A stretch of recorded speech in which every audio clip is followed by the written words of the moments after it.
In this guide, I'm going to show you guys how to switch between satellite and terrain view on Google Maps.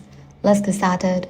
First, launch your Google Maps app. You can use web browser or the app itself. Now search for any of the location you would like to explore. This could be a city, hiking trail, mountain range, beach, national park, or any other destination. Now what you have to do is click on this layer option. Now click on the option satellite. Google Maps will switch from standard map to high resolution satellite images. Instead of simple roads and map graphics, you will see actual aerial photography showing buildings, streets, forests, river, lakes, coastlines, and other natural and man-made features. Satellite view is perfect if you want a realistic look at an area before visiting or if you want to explore the surrounding environment in greater detail. Now set it to terrain.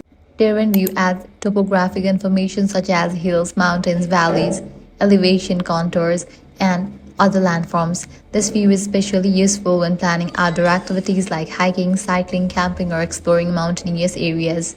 As you zoom in and out, you'll notice how terrain view highlights changes in elevation, making it easier to understand the geography of the area. You can switch between satellite and terrain view at any time depending on what information you need. So that's it. If this guide helped you out, do not forget to like, share, and subscribe.